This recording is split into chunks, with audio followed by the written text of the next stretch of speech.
परभणी जिल्ह्यातला एक विद्यार्थी। विजेचा जोरदार धक्का बसल्याने योगेश खंदारे याचे दोन्ही हात निकामी झाले होते। मात्र त्यानंतर त्याने जिद्दीने पायाने लिहायला सुरुवात केली। इतकंच नव्हे तर तो आता पायाने उत्कृष्टपणे तबला सुद्धा वाजवतो। बघूया हा एक रिपोर्ट।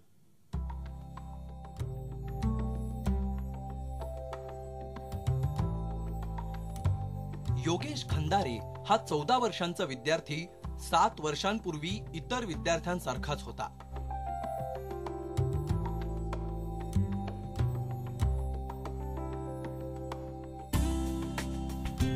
मात्र पतंग पकडायच्या नादात त्याचा एका विद्युत तारेला स्पर्श झाला। त्यानंतर त्याला उपचारासाठी दवाखान्यात दाखल करण्यात आलं।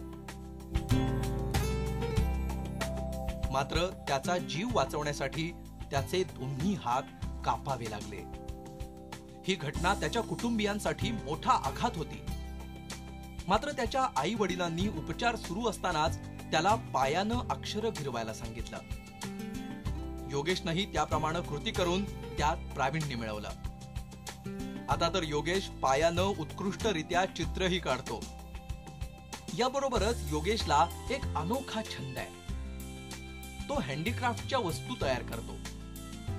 थर्माकोल, पुठ्ठे यांचा वापर करून त्यानं अनेक वस्तू तयार केल्या। या वेगवेगळ्या वस्तू आणि चित्रांचा संग्रह करून त्याचं प्रदर्शन भरवायची योगेशची इच्छा आहे।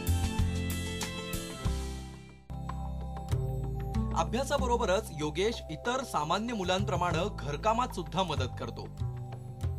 भाजी चिरून देणं, चहा करणं, भांडी घासणं, कपडे धुणं अशी मदत तो करत असतो। योगेशला कॉम्प्युटर शिकण्याची आवड आहे। मात्र शाळेत कॉम्प्युटर शिकवला जात नाही आणि खासगी क्लासमध्ये व्यवस्थित शिकवलं जात नसल्यामुळे तो आहे त्या परिस्थितीत कॉम्प्युटर शिकण्याचा प्रयत्न करतोय। शाळेतला त्याचा परीक्षेतला पहिला क्रमांक अजूनही चुकलेला नाही। योगेशच्या या सर्व कामगिरीचा त्याचे मित्र आणि शिक्षकांनाही अभिमान वाटतोय।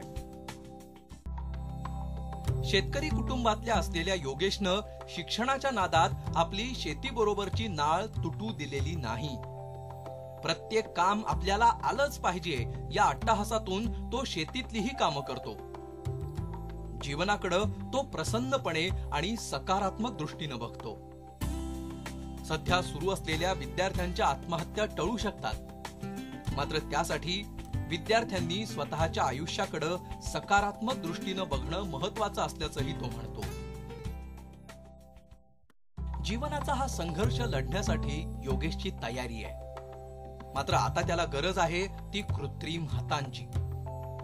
विज्ञानानं आज मोठी प्रगती केली आहे, त्यामुळे त्याला असा कृत्रिम हात मिळणंही अवघड नाही। मात्र त्यासाठी करावा लागणारा खर्च त्याच्या कुटुंबियांना परवडणारा नाही।